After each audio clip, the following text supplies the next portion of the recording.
भाई पहले वाले का रेसिप्रोकल था। अगर कोई लाइट रे प्रिंसिपल एक्सिस के पैरेलल आती है तो आफ्टर रिफ्लेक्शन या तो फोकस से जाएगी या तो फोकस पर अपेयर होगी। फोकस से जाएगी मतलब कॉनकेव के लिए बात करी जा रही है, फोकस से अपेयर होगी मतलब कॉन्वेक्स मिरर के लिए बात करी जा रही है। सो हेलो बच्चा पार्टी, कैसे हैं आप सभी लोग? तो होप सो आप बहुत अच्छे होंगे। और आज के इस लेक्चर में हम डिस्कस करेंगे some important definition related to spherical mirror. Last turn पे हम लोगों ने देखा था कितने टाइप का आपका स्फेरिकल मिरर होता है, तो ये टॉपिक हमने लास्ट टर्न पे डिस्कस किया था। आज का टॉपिक है अपना some definition related to the spherical mirror, जो कि आपकी क्लास 10 सीबीएसई और यूपी बोर्ड इंग्लिश मीडियम के लिए बहुत ही हेल्पफुल होने वाला है, क्योंकि डेफिनेशंस आती हैं। तो बच्चा पार्टी, पहला जो डेफिनेशन है आपके पास, centre of curvature. What is centre of curvature? Basically आप सभी जानते हो कि जो स्फेरिकल मिरर बनाया जाता है वो किसी ना किसी स्फेयर का पार्ट होता है। मैं एक बहुत लाइट वे में समझा देता हूं आपको। जो भी स्फेरिकल मिरर बनाया जाता है, चाहे वो कॉनकेव हो या कॉन्वेक्स हो बच्चा पार्टी, वो किसी ना किसी स्फेयर का पार्ट है। तो उस स्फेयर का सेंटर मिरर के लिए as a centre of curvature behave करेगा। क्या बिहेव करेगा? As a centre of curvature. तो यहां पर डेफिनेशन भी आपको मैं पढ़ के सुना देता हूं पूरी पूरी, क्या लिखी गई है। The geometric center of the follow sphere, which the spherical mirror is a part, is called center of curvature of spherical mirror. ध्यान से समझना बच्चा, क्या कह रहे हैं? The geometric center of the follow sphere, follow मतलब जो आपने स्फेयर लिया है जिससे मिरर बना रहे हो, which spherical mirror is a part, called the center of curvature of the spherical mirror. ये बहुत ध्यान से समझना। मैं आपको बना के डायग्राम दिखाता हूं। मेरे पास एक डायग्राम बनाता हूं आपके लिए हम स्पेशली। ये है बच्चा मेरे पास एक स्फेरिकल मिरर, ध्यान से समझना।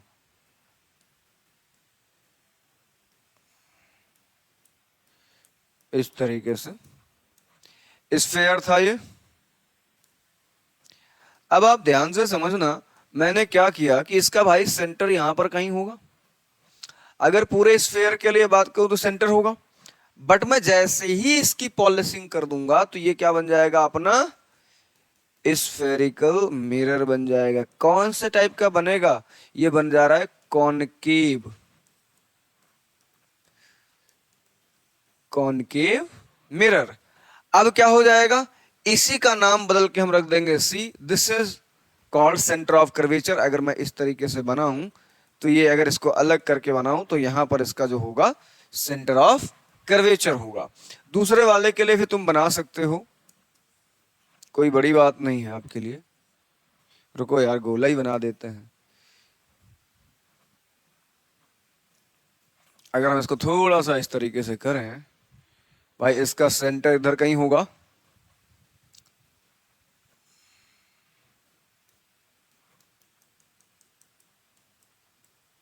समझ गए? तो ये आपका कौन सा मिरर बना हुआ है?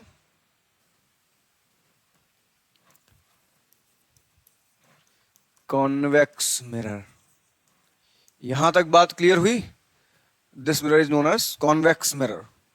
अगले डेफिनेशन की तरफ बढ़ते हैं। हमारे पास अगले डेफिनेशन है रेडियस ऑफ कर्वेचर। फिर वही कहानी, आपका जो भी कॉनकेव मिरर है या कॉन्वेक्स मिरर है वो किसी ना किसी स्फीयर का पार्ट है। उस स्फीयर का रेडियस इसके लिए as a radius of curvature behave करेगा, और यही चीज लिखी गई है। Radius of curvature of a spherical mirror is the radius of imaginary sphere of which mirror is a part. अब देखो, बनाता हूं, दोनों बना देता हूं, एक साथ बनाऊंगा। मैंने कहा भाई समझना।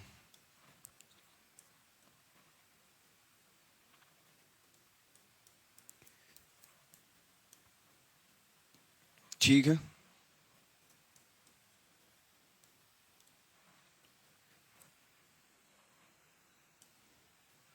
और इसमें भी इस तरीके से हम थोड़ा सा कट कर देंगे।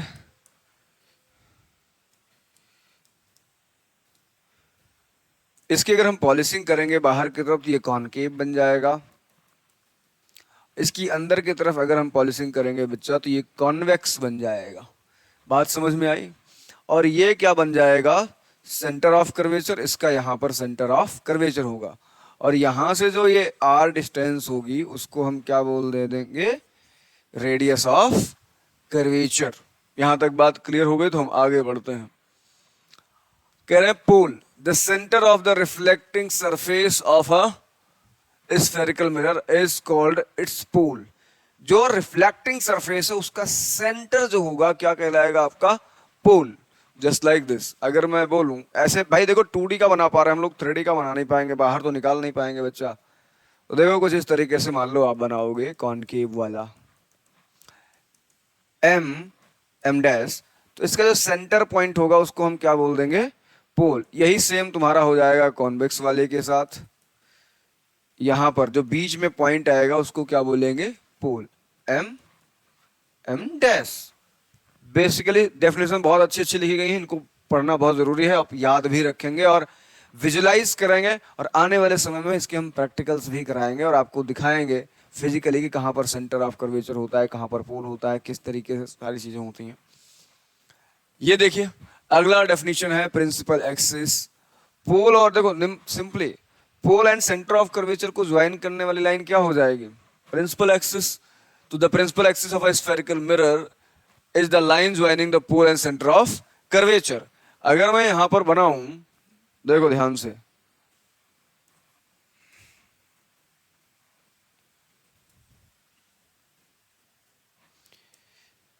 अब हमारे पास क्या हो गया, ये आपका कॉनकेव हो गया, ये वाला हो गया आपका कॉन्वेक्स। ये एम डैश है, ये है M1 M2।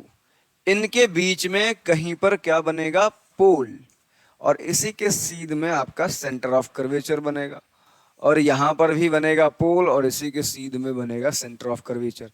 इसको ज्वाइन करने वाली जो लाइन है उसको क्या बोल देंगे अपना भैया, principal axis. This axis is known as principal axis.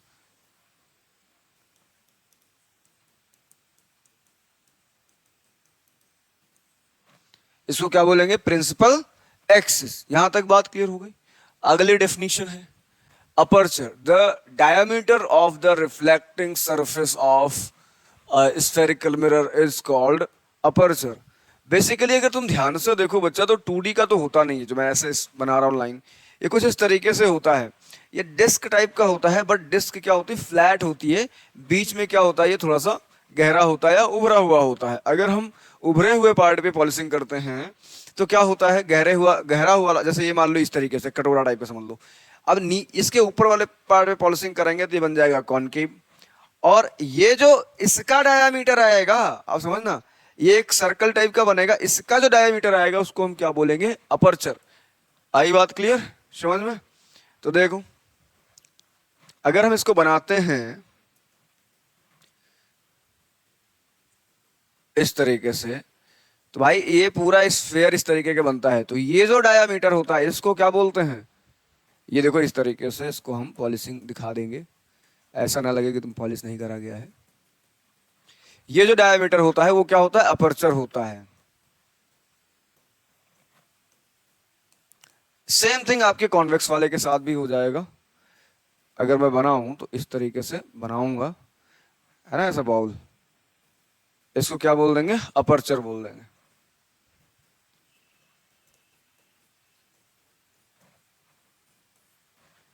और इसकी यार पॉलिशिंग कर दो, नहीं तो कहोगे सर आपने तो मिरर ही नहीं बनाया। आई बात समझ में? यहां तक बात क्लियर है? क्योंकि अपर्चर बहुत सारे बच्चों को प्रॉब्लम होती है। आने वाले समय में जब हम कॉनकेव मिरर और कॉन्वेक्स मिरर में दिखाएंगे तो वहां पर दिखाएंगे कि अपर्चर एक्चुअल में होता कैसे है। ठीक है, अगर आप लैब गए होंगे, अपनी फिजिक्स लैब गए होंगे स्कूल में, तो वहां पर आपने देखा होगा। नहीं गए हैं तो कोई बात नहीं, हम तुम्हारे लिए हैं, हम तुमको वर्चुअली दिखाएंगे यहाँ पर, है ना, सारी चीजें। आगे बढ़ते हैं, अपना अगला डेफिनेशन है principal focus of a spherical mirror. Basically बहुत सिंपल चीज लिखी गई है, कोई लाइट रे प्रिंसिपल एक्सिस के अगर पैरेलल आती है, आफ्टर रिफ्लेक्शन प्रिंसिपल एक्सिस को जिस जगह पर वो कट करेगी क्या बनेगा वहां पर, principal focus. And focal length ही बता देता हूं, the distance between focus and pole is known as focal length. मैं दोनों बना के दिखाता हूं आपको, दोनों के लिए। अरे इसको नहीं बनाना अपने को, मैंने कहा देखो अब भाई तू यार क्यों लग जाता है।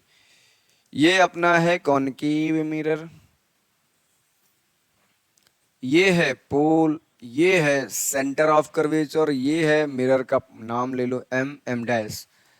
अब तुम ध्यान से देखो, अगर हम कोई लाइट रे प्रिंसिपल एक्सिस के इस तरीके से पैरेलल लाते हैं, देखो अब जैसा हमारा बना उस तरीके से बनाएंगे। आफ्टर रिफ्लेक्शन ये प्रिंसिपल एक्सिस को जिस जगह पर कट कर रही है उसको क्या बोल देंगे, principal focus. After reflection principal axis पर जो रिफ्लेक्टेड रेज है जहां पर मिल रहे हैं उसको क्या बोलेंगे, प्रिंसिपल फोकस, या जहां पर मिलती हुई प्रतीत हो रही है क्या बोल रहे हैं, देखो it is a point on the principal axis of the mirror at which the light rays coming parallel to the principal axis after reflection actually meet or appear to meet. Actually meet means ये मिल रही है, appear to meet का मतलब तुम्हें हम समझाते हैं। आइए दिखाते हैं आपको। मेरे पास है ये अपना एक कॉन्वेक्स मिरर, इसका नामकरण कर देते हैं M1 एंड M2। बहुत ध्यान से समझने वाली बात है बेटा, ठीक है, बहुत आराम से बहुत कैजुअली तुमको पढ़ा रहे हैं और ऐसे ही पढ़ा जाता है, फर्जी का स्ट्रेस लेके नहीं पढ़ा जाता है, ठीक है। ध्यान से समझना, इधर ये है अपना पोल, ये है अपना सेंटर ऑफ कर्वेचर। मैंने बोला कि भाई मेरे एक लाइट रे इस तरीके से हमारे पास आ गई। अब ये क्या होगा, इसका होगा रिफ्लेक्शन। जब रिफ्लेक्शन होगा तो कुछ इस तरीके से जाएगी लौट के, भाई इसी रास्ते से तो लौटेगी जो डॉटर मैंने बनाया है, बड़ी आगे कहीं नहीं मिलेगी। तो इसको हमें क्या करना पड़ेगा, अपीयर करना पड़ेगा, कहां पर, बैक में ले जाके। अब समझना,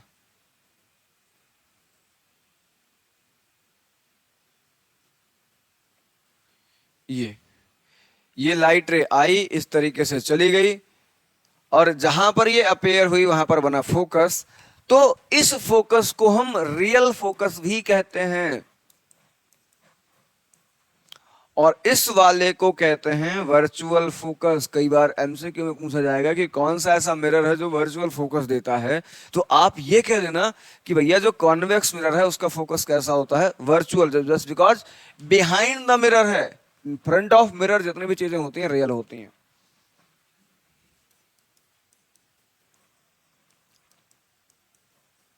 और इस सीरीज को पढ़ाई करते रहो, एंजॉय करते रहो, और नए हो तो चैनल को सब्सक्राइब कर लेना यार, है ना, क्या जाता है सब्सक्राइब करने से। और मस्त पढ़ते रहो और एक माइंडसेट डेवलप करो कि तुम्हें बहुत अच्छे से पढ़ाई करनी है। और मैं कोशिश करूंगा एज अ टीचर आपको इंटरेस्ट डेवलप कराने में, कि आपका फिजिक्स में अगर इंटरेस्ट नहीं है तो हम कोशिश करेंगे कि भाई आपका फिजिक्स में इंटरेस्ट डेवलप हो। एज अ टीचर ये मेरी रिस्पॉन्सिबिलिटी है, एज अ स्टूडेंट आपकी रिस्पॉन्सिबिलिटी ये है कि जो मैं वर्क दे रहा हूँ, जो मैं काम दे रहा हूँ, आपको वो करके दिखाना है, और जो मैं चीजें प्रैक्टिस करने के लिए दे रहा हूँ वो आपको करके दिखाना है। समझ में आया? तो चलिए आगे बढ़ते हैं। हमारे पास है फोकल लेंथ, मैंने बता दिया था। The distance between pole and focus of spherical mirror is called focal length. तो पीछे हमने बता दिया था, यहीं पर हमें बना दूंगा। और ये देखो, ये वाला जो डिस्टेंस होगा बेटा, क्या होगा, फोकल लेंथ, जिसको हम स्मॉल एफ से भी लिखते हैं। इतनी बात क्लियर हो गई?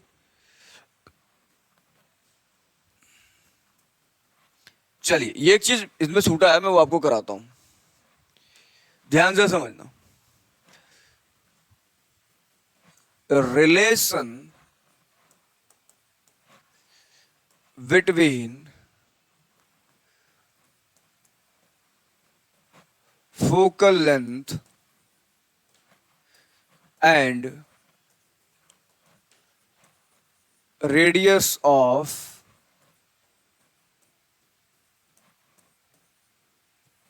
curvature।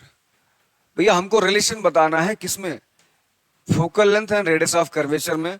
तो मैं आपके लिए लिख देता हूं रिलेशन, बहुत अच्छा रिलेशन होता है इनका, एक दूसरे के बहुत सगे संबंधी हैं ये, ठीक है। क्या होता है, focal length is equal to radius of curvature divide by 2। बहुत प्यारा संबंध है इनमें, जो कि कई सारे क्वेश्चंस में आपकी हेल्प करेगा, मदद करेगा।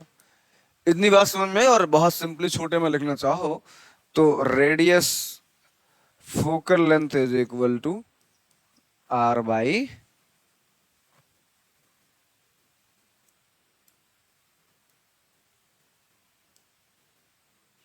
बहुत गंदा लग रहा है, ये लगा देता हूं, थोड़ा सा अच्छा लगेगा। ठीक है, यहां तक बात क्लियर हो गई? दिख भी नहीं रहा, हटाओ, इससे अच्छा ये बेस्ट है। हाँ, ज्यादा डिजाइनिंग के चक्कर में गड़बड़ा जाएगा यार, तुम लोग कहोगे।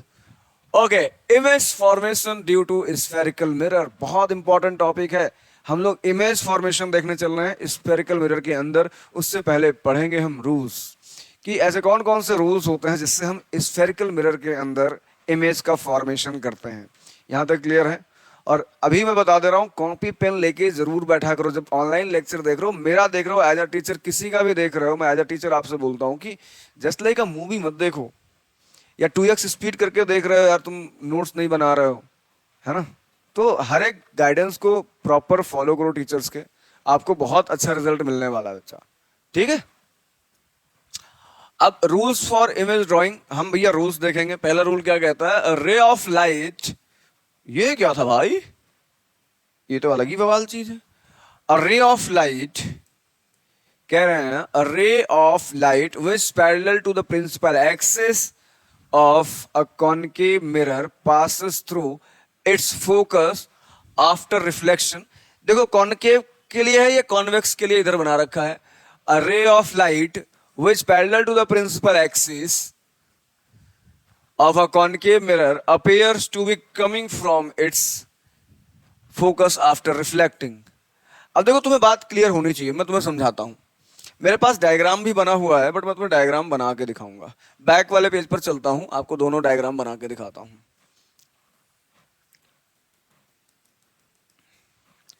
है ना? ये M1 M2 हो गया, ये M डैश ले लो इसको, और इसका बना लो सारा कुछ। Pole, focus, centre of curvature, and यहां पर भी pole, focus, centre of curvature. तो भाई देखो, ये पैरेलल आई, आफ्टर रिफ्लेक्शन फोकस से जाएगी, बहुत सिंपल चीज है। और कह रहे हैं यहां पर ये पैरेलल आई, आफ्टर रिफ्लेक्शन इस तरीके से चली जाएगी, तो फोकस पर अपेयर होगी। समझ गए? पहला है, कोई भी लाइट रे इसमें आएगी तो कैसे जाएगी? आफ्टर रिफ्लेक्शन फोकस से जाएगी, उस वाले में आएगी तो क्या होगा? फोकस पर अपेयर होगी। दोनों डेफिनेशंस क्लियर हैं?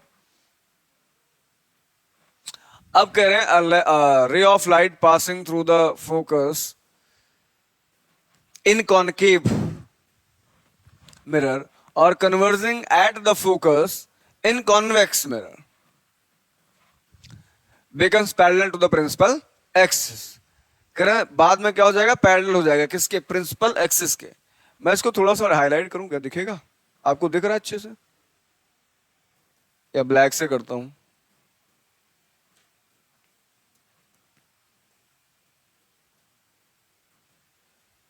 दिख तो रहा है यार, ब्लैक से बहुत अच्छा दिख रहा है।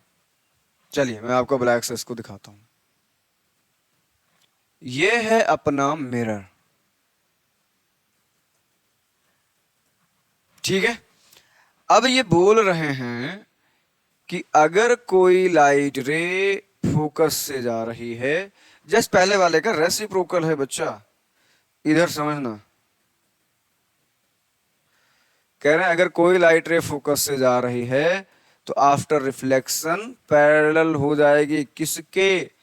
प्रिंसिपल एक्सिस के। और वही सेम थिंग यहां पर भी है, दो दो बना रखा है तो दो दो बना दे रहे हैं। ये देखो, ये फोकस की तरफ गई, इस तरीके से निकल गई। और यहां पर बोल रहे हैं, पहले इसको हम बनाते हैं कॉन्वेक्स वाला मिरर। ये यहां पर फोकस है, ये बात समझना आप। ये सेंटर ऑफ कर्वेचर, यहां पर फोकस ये था। अब मैंने क्या बोला कि अगर कोई लाइट रे अपेयर हो रही है, कहां पर अपेयर हो रही है? ऐसे फोकस पर,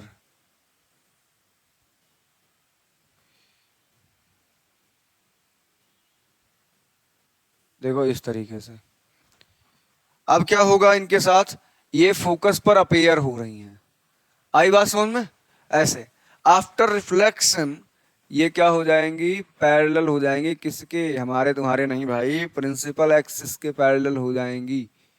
ये बात क्लियर समझ में आ गई आपको? भाई पहले वाले का रेसिप्रोकल था, अगर कोई लाइट रे प्रिंसिपल एक्सिस के पैरेलल आती है तो आफ्टर रिफ्लेक्शन या तो फोकस से जाएगी या तो फोकस पर अपेयर होगी। फोकस से जाएगी मतलब कॉनकेव के लिए बात करी जा रही है, फोकस से अपेयर होगी मतलब कॉन्वेक्स मिरर के लिए बात करी जा रही है।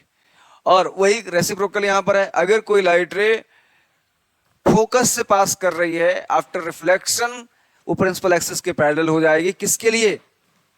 कॉनकेव के लिए। अगर कोई लाइट रे फोकस पर अपीयर हो रही है आफ्टर रिफ्लेक्शन, वो भी प्रिंसिपल एक्सिस के पैरेलल हो जाएगी। किसके लिए? कॉन्वेक्स मिरर के लिए। आइए आगे बढ़ते हैं। आगे बढ़ते हैं और बोलते हैं ray of light passing through the centre of curvature of convex और कॉनकेव मिरर, दोनों में is reflected back along the same path. Light रे क्या करते हैं? सेम पाथ पे रिफ्लेक्ट बैक हो जाती है। तो देखो मैं बताता हूं, ये बन गया आपका, मैं मियाँ तुम गड़बड़ काहे कर देते हो इतना। ये है अपना बच्चा मिररवा, दोनों बना लेते हैं कई बार में, कौनो प्रॉब्लम ना हो। जो इधर देखो, ये बोल रहे हैं अगर कोई लाइट रे आती है किधर से? सेंटर ऑफ कर्वेचर से, तो इसी रास्ते से वापस लौट जाएगी। जस्ट बिकॉज कोई भी लाइट सेंटर ऑफ कर्वेचर से जा रही है तो नॉर्मली इंसिडेंट करेगी किस पर? At the surface of the mirror. जैसे आपने मैथमेटिक्स में थोड़ा सा पढ़ा होगा अगर सर्कल के बारे में, अगर तुम्हें टेंजेंट नॉर्मल ड्रॉ करना होता है तो कहां से करते हो? मैं इधर बनाता हूं तुम्हारे लिए, थोड़ा सा समझा देता हूं। देखो ये है अपना सर्कल बाबू। अगर मुझे कोई लाइट रे प्रिंसिपल एक्सिस के पैरेलल ले जानी है, sorry sorry sorry sorry sorry for that, अगर मुझे कोई नॉर्मल ड्रॉ करना है तो पहले सबसे पहला काम क्या होता था? अपना टेंजेंट ड्रॉ करने का। ये मैंने ड्रॉ कर दिया टेंजेंट। और यहां से अगर मुझे 90 डिग्री का एंगल चाहिए तो मैं क्या करता था भाई? मैं क्या, तुम भी यही करते थे भाई?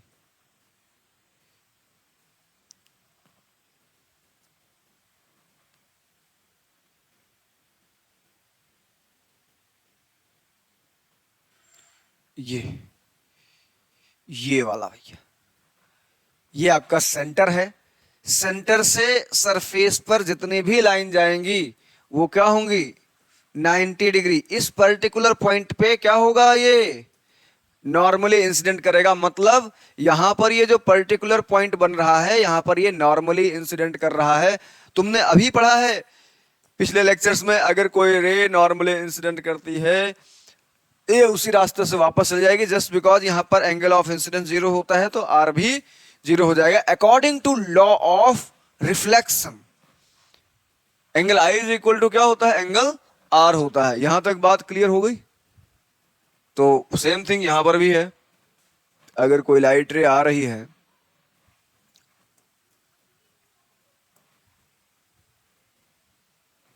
इस तरीके से, तो इसी तरीके से वापस लौट जाएगी, आगे ये नहीं जाएगी।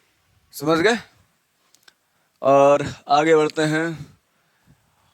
Array of light incident obliquely to the principal axis through the towards the pole, concave or convex mirror is reflected obliquely following laws of reflection. That is, भैया हर जगह लॉ ऑफ रिफ्लेक्शन फॉलो किया है but यहां पर लिख लिया गया है लॉ ऑफ रिफ्लेक्शन।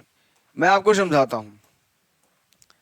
कह रहे हैं भैया ये आपका है कॉनकेव मिरर और ये है कॉन्वेक्स मिरर। बात क्लियर हो गई? ये वाला कह रहे हैं अगर कोई लाइट रे इस तरीके से यहां पर आती है,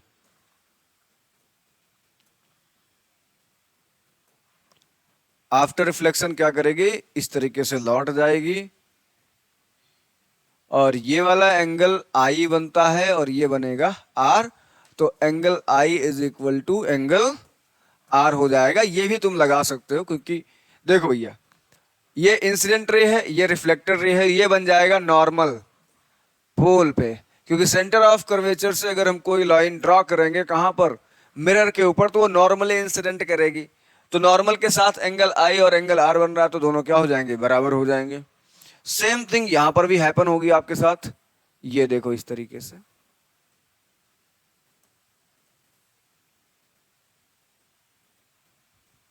ये आई इधर ऐसे चली गई और ये एंगल बन गया आपका आई और ये वाला एंगल बन गया आर। ये तुमको पता है प्रिंसिपल एक्सिस क्या होगी, नॉर्मली इंसिडेंट रहेगी। यहां तक बात क्लियर हो गई। चलिए आगे बढ़ते हैं। Image formation by spherical mirrors में सबसे पहला हम देखने वाले हैं इमेज फॉर्मेशन बच्चों किसका, image formation of concave mirror. इसमें 6 केसेस होते हैं, इनको अगले लेक्चर में हम डिस्कस करेंगे। यहां तक के लिए पूरा अच्छे से पढ़ लेना। अगर स्पीड स्लो लोगे तो तुम 2x लगा के देख लेना, और चैनल को सब्सक्राइब करना बिल्कुल मत भूलना। हम तुम्हारे लिए काम कर रहे हैं और तुम भी हमारे लिए एक थोड़ा सा एफर्ट्स कर सकते हो। आपको कहीं पैसे नहीं देने हैं, कहीं कुछ नहीं करना है, बस चैनल को सब्सक्राइब कर लेना है और अपने दोस्तों तक शेयर कर देना, ताकि और ज़्यादा लोगों तक हमारी वीडियोज पहुँचें, ताकि ज़्यादा से ज़्यादा बच्चों तक एक जेन्युइन, ऑथेंटिक और अच्छे अंदाज में कंटेंट पहुँचे। Bye bye everyone.